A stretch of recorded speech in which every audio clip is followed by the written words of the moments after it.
Hello my friends. In this session we are going to learn or discuss that what is iteration or what is looping. But before doing that thing, so let's discuss one thing.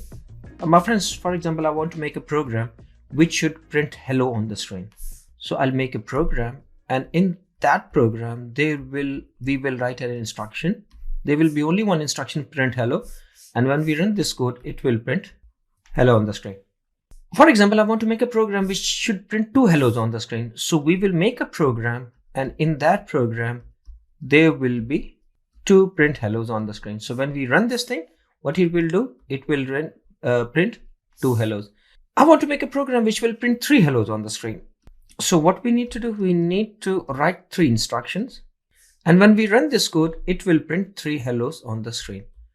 What if we want to write 50,000 hellos on the screen?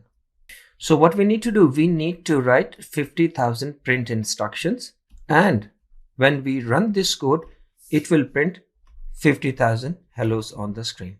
This is not an efficient way. So there should be some way that instead of writing these instructions 50,000 times, there should be a way that we should tell to the computer that, Mr. Computer, this is one instruction, and somehow execute this one instruction 50,000 times. Instead of writing that instruction 50,000 times, there should be a way to tell him that this is one instruction and please execute this instruction 50,000 times. So instead of writing that instruction 50,000 times, that will be a very huge code. So it will take more space in your hard drive, and it will take more space in the RAM while it is executing. Okay, but this program will be a very small program and it will contain only few instructions, but we need to learn those instructions, that how we can tell him that execute this instruction 50,000 times. So my friends, let's make the flowchart. Let's learn that thing with the flowchart.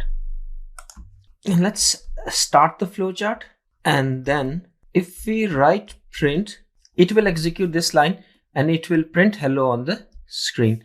Just follow the arrows, then it will go back up, and then it will execute this instruction again. It will again print hello. It will go up, will come back, and it will again print hello. So my friends, if you look at this flowchart, in this flowchart we have only one instruction. Instead of writing those many instructions, we have just written one instruction, but somehow we are just pointing him and we are guiding him to execute that instruction multiple times. So my friends, whenever we are executing the same instruction or instructions again and again, we call that thing a loop or looping. What does that mean? That whenever we are executing the same instruction again and again, let's draw another flowchart. So for example, start and print, and then again print London.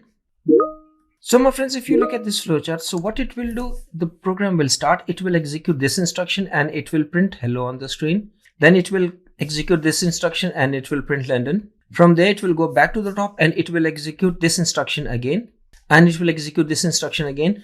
So now my friends, look at this flowchart. According to this flowchart, it will keep executing these two instructions again and again and again and again, and it will never stop. So this technique is called looping, that whenever we are asking the computer to execute the same instruction multiple times,